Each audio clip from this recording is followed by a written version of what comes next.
Take a look at this photo. How does it make you feel? Someone took this picture and added text to it that reads, "The world you were born in no longer exists." Now, how does that make you feel? This image has circulated online for a number of years and stirred up all kinds of discussions. And they all center around one common theme, that the world has changed. Has the world really changed? I mean, the world is always changing. Change is the only constant. But is it possible that our collective consciousness seems to feel something because this change is different than normal? Is it possible that this time is, in fact, different? I asked that very question in a video I made that went viral. The answer was clear. Yes, something is happening. If the world we were born into no longer exists, why? What has changed? And can we ever go back? Or are we entering into an entirely new kind of world? I want you to get up now. Advertising has us chasing cars and clothes. What goes out every day? We buy shit we don't need. All I know is that first, you've got to get mad. You've got to say, I'm a human being. God damn it! My life has value! Huh? It's 3:30. Why don't you work? Because I didn't feel like it. Peter, what's gotten into you? This is Sudbury. To most people, it's just another name on a map, a small city tucked into the hard rock of northern Ontario. But to me, it was home. Sudbury is a mining town built on nickel, sweat, and a promise that if you worked hard, you'd have enough. For over a century, Sudbury revolved around one company, Inco. My grandfather worked for Inco. My dad did too. Even I did for a little bit. In a place like this, it was almost a rite of passage. So how long did Papa actually work for Inco? About 30 years, And how long did you work for Inco? almost 28 years. And now I've worked for them for, I guess, just like a couple years, and well, who knows what will happen with this guy, but it seems like things have changed a lot from one generation to the next. Yeah, for sure, a lot has changed. This seemed to happen slowly at first, then all at once. Today, the streets feel heavier, the jobs aren't what they used to be, and the promise of hard work and fair rewards, well, it feels like it was quietly broken. What happened to towns like this? What happened to the world that I grew up in? And what does it mean not just for Sudbury, but for all of us?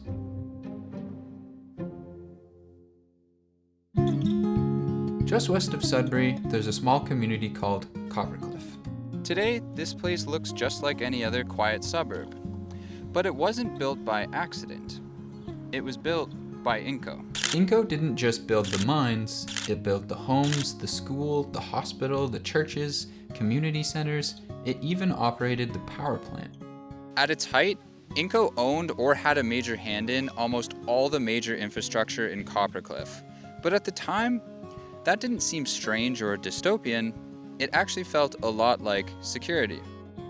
Your employer wasn't just where you worked. It was where you lived, where you prayed, where your kids grew up.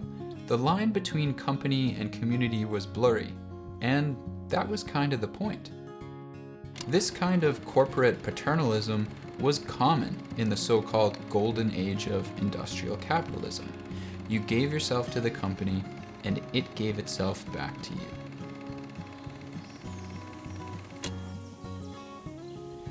Today, the company is still here, but that same deal isn't. The houses remain, the smokestack still towers, but something else, the social contract quietly vanished. You've maybe heard that phrase before, the social contract. In political philosophy, it's the idea that we all give up a little freedom in exchange for the benefits of living in a society. We follow the rules, pay our taxes, and in return, we get order, protection, roads, education, a vote. But that's not the social contract I'm talking about. There was another social contract, one between employers and employees. It wasn't written down, but it was deeply understood.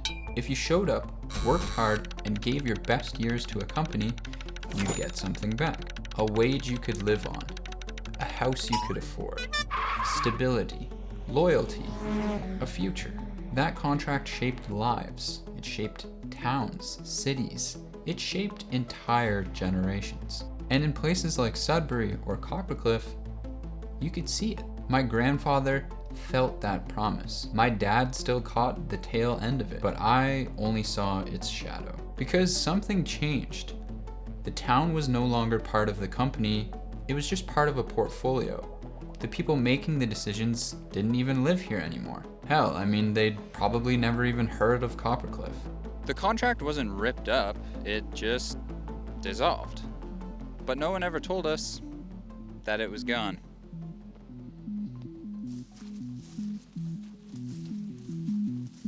During my papa's generation, in the 1960s, a house in Sudbury cost about $14,000, and an average income was about $6,000.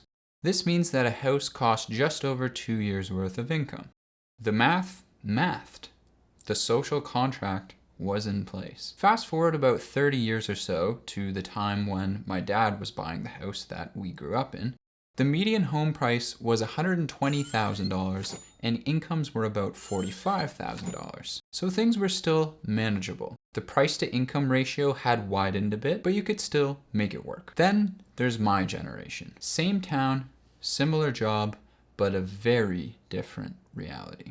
Today, the average home in Sudbury costs close to $500,000. With median household incomes of about $85,000, that means it now costs about 6 years' worth of income to buy a modest home. With this kind of deal, it starts to feel a bit less like a home and more like a life sentence. 3 people, 1 city, similar jobs, but 3 completely different realities. My papa earned a life. My dad could still build one. But us today, we're struggling to just stay afloat. So what happened? Why was my grandfather able to build and afford a decent life off of a single income, while we today, even with a degree, a good job, and a side hustle, struggle? The answer comes down to one deceptively simple formula from a French economist named Thomas Piketty. That formula is R greater than G. R greater than G means that the return on capital, things like housing, stocks, investments, grows faster than the growth of wages. So if you already own something like a house, a business, a portfolio of investments, you got richer faster. But if you were just working for a paycheck, you fell very much behind. Picture it this way. Let's say over here, I'll play the role of the owner of a company. And over here, I'll play the role of a worker of that company. Let's imagine as the owner, I don't even pay myself a salary. I just have $1 million of wealth tied to the ownership of my company as stock. As for me, let's say I make $50,000 per year in wages. Because R greater than G is true, because wealth grows faster than wages today, then let's say my wealth grows 10% per year. That means I'll gain $100,000 of buying power this year. For me, I'll maybe experience something like a 3% growth in my wages through raises, and that means I'll gain about $1,500 of new buying power this year. So right off the bat, that's a power differential of 66 times. So from the very beginning, I'm gaining 66 times more power already than my worker. But I mean, I own the company and bear the responsibility of it, and perhaps I even built this business myself. I think most people would reasonably agree that as long as I earn my wealth fair and square, it makes sense that I should be rewarded for my work. Now, whether or not we think they should be 66 times more powerful than me is up for debate, but that's not what I want to talk about today. What I want to talk about is the difference between the pace at which our power grows. That's because if we run this simulation forwards, say another 10 years, in that 10th year, I will be gaining $235,000 of new buying power, whereas I'll be gaining about $2,000 in new buying power now.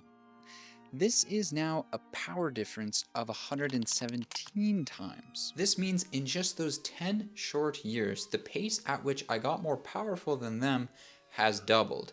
And if we were to continue this forward another 10 years, in another 10 years, this would grow further and further away at an exponential rate. The problem isn't necessarily that he had more power than me. The problem is that not only does he have more powerful than me, the pace at which he becomes more powerful than me is much, much faster. Meaning the gap between us runs away and fast. This isn't just about owning stock in businesses. It also applies to homes. That's why they're so much harder to afford now. The rate at which they get more expensive grows faster than our incomes can keep up. So maybe it's not that our generation is doing something wrong.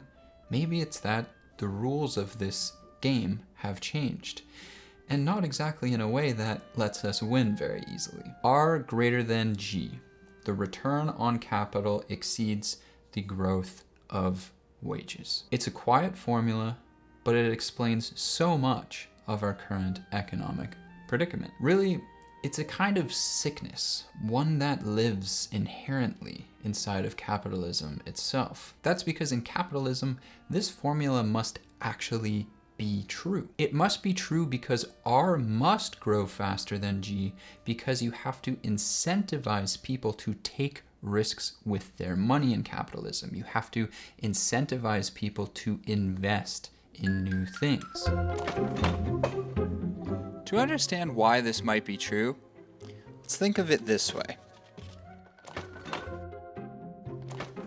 Let's say that we needed to use eggs, of all things, in order to build things in society. Now, I know this is a little bit silly, but stick with me for a moment.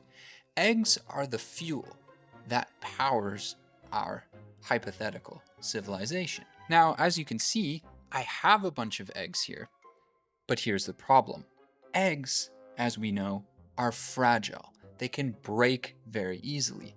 So there's risks involved with me using my eggs. This means I'm going to need something to encourage or incentivize me to put my precious eggs at risk. If the reward for me putting my eggs back into civilization to try and build something with them, if the reward for that isn't good enough, then I'm just going to keep my eggs and I'm not going to put them at risk. And if I don't put my eggs at risk, then it means no stuff gets built for everybody else. Because if I hold the eggs, I hold the keys. So this function is inherent to capitalism, right? You have to incentivize capital holders to take risks with their capital, to build new things, and the idea is that when new things get built, it increases the prosperity for everyone, it grows the pie for everyone, and those fruits and rewards trickle down to everybody else. That's the idea, at least. So on the one hand, some people might say that R greater than G is actually a virtue of capitalism. It's what makes it work so effectively.